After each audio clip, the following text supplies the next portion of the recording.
Hi folks, welcome back to Mad, Bad and Dangerous, and we're back here for part 2 of our interview with Dave Mattacks. Dave, welcome. What was your inspiration to start playing the drums? Well, I started on piano. Piano came first. Yeah. The drums had mistakenly thought that they would be easier than the piano. But in if fact, only I knew. Turned out to be harder. Oh, God. What about the fraternity thing? Do you think drummers have a kind of friendliness that's a bit different to other musicians? I think so. I do see a similar camaraderie with rhythm section players in general, but there's definitely a tribe thing going on. Yeah. Of course, it was one of the first forms of communication, wasn't it? And it, you know, the silverback makes as much noise as possible because he's announcing the fact that they're a community and all this sort of thing. I think that's a contributing factor. In all these years, would you say that you could pick on a best moment that you've had? I think there's been some really good musical moments when I played with Richard Thompson. Mm-hmm. Those are probably some of my musical highlights. Yeah. I did a record about 18 months, a couple of years ago, and I was really, really happy with it. Not like, gosh, I'm really great, but just the record, the songs were great. Yeah. Yeah. That's what I got asked with you know, what is it you? I just songs. I just like songs. Yeah. I like songs. You know, as I say, you stick me up there with just a guitarist and a bass player and start jamming on 2 chords.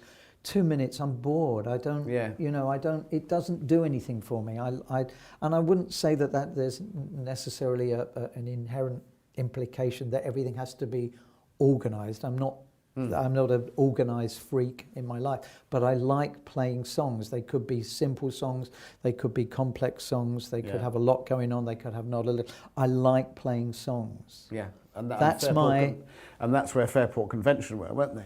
Spike, Fairport basically changed my world. Yeah. Before Fairport, I was all about the chops and the technique and how fast you can play and, you know, how quickly, listen to that lick and listen to that, listen to this. Yeah. And I was in the band for about a year and a very, very big light bulb went off. Mm. And I basically kind of, in terms of the big picture, went, oh. Got it.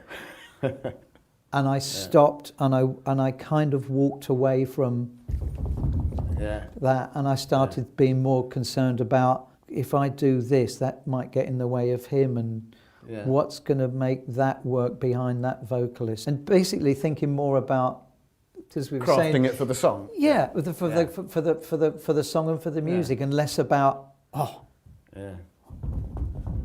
Yeah. And there's nothing inherently wrong with it, because there's some guys that can do that and make it work inside the music. I mean, again, Joey Jordison and people like that, they know what they're doing, they know how to make it. They know how to put the thing in the right place, If I go, you know, all the way through a song, everyone's going, oh. But if I go through the song, and then the 2 places in the song I go, wow, now you've made a, you know, and hopefully they'll be in the right place. Now you've made a statement. If I said to you, say, top 5 drummers, favourites? Paul Motion, Paul Clavis, Levon, Ringo, Steve Jordan, Charlie Watts, Joe LaBarbera, Davey Tuff, Buddy, obviously, Gad, obviously. Yeah. Oh, I tell you who I did leave out of that list, and is a huge influence on me, and that's Keltner. Jim Keltner? Jim Keltner, Jim is the Elvin of rock drums. Yeah. You can't write that stuff that he plays, you can't write that shit down. You mentioned Ringo and Charlie there. Well, the thing about those guys is, you know, look at the influence they've had. Probably you and I wouldn't be sitting here, if it wasn't for those guys. Yeah. And the second thing that a certain maturity brings to the perception is that are there better, heavy use of inverted commas, are there better drums? Of course there are, but you put them in that band and it won't sound the same. It won't work. No matter who you put in that band. Plus Ringo is arguably, if he's not the best, he's probably among the top 5 song drummers in the world. Yeah.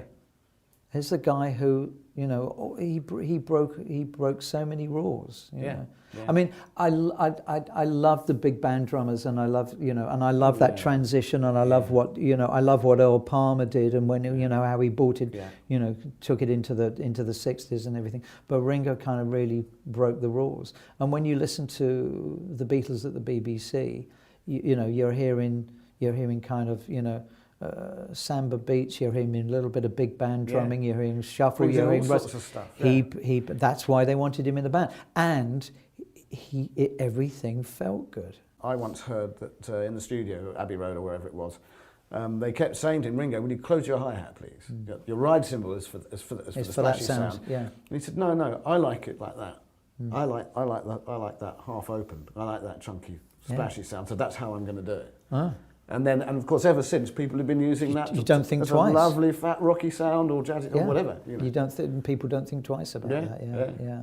And you're looking forward to tonight, aren't you? You're playing here at the Nettlebed Feast of Fiddles. How many fiddles have you got on stage tonight? Oh, there's bloody thousands of the bloody things.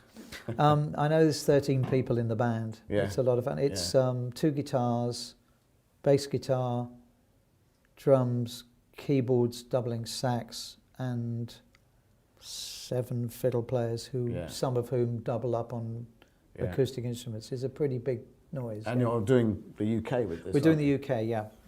We do it every year. And you were with Rosanne Cash for a while, weren't you, back in the States? I did about 2 or 3 years with her. I stopped working with her a couple of years ago. And what are you up to at the moment? As well as Feast of Fiddles? At the moment, I'm in about seemingly at least about half a dozen bands, or various lineups in Boston. I'm still recording. It tends to be in the New England area, in studios with different artists over there, although occasionally further afield. I went down to DC and did something a couple of weeks ago. I'm teaching. I teach sporadically at Berklee College of Music. Once in a while they call me. I do a 5-week summer course for Berklee. They've asked me back again this year to teach there. I have some private students.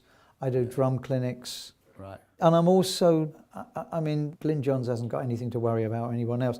But I'm doing more production. I got into that. I had a little success with a folk singer a couple of years ago. The album that I produced, I played nearly all the instruments and played on it, and that got nominated for a BBC Folk Record of the Year. And so I'm really enjoying that. Great. Really enjoying that. I hope you enjoy this during your tour of the UK. Yes, the Mad Bandage. I'm looking forward to reading stories of rum bum and gramophone records. This looks very much up my strasse. Yes. Dave, thanks so much for coming to see us. You're welcome. Letting us come and see you today in the dressing room Spike. here. Have a great gig tonight, and I hope the rest of the tour goes well. And lovely to meet you. Thank you, Spike. You're more than welcome. Oh, by the way, what bit of advice would you give to any young drummers starting out? Well, get together with your mates and go into your dad's garage and build a time machine, because this shit ain't coming back.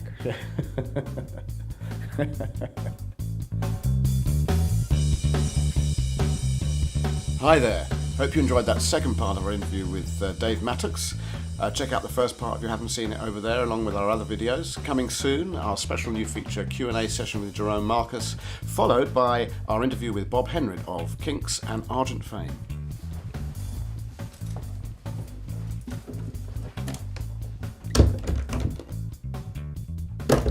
George, there's nothing in here. Purchase, ladies and gentlemen. It's all true, Purchase. folks. It's all true, folks. It's all true. It's all true. John, thanks so much for coming to see us. What was that? You said. Cool Dave, John. Oh, did I? Into your dressing room today. You're welcome, Brian.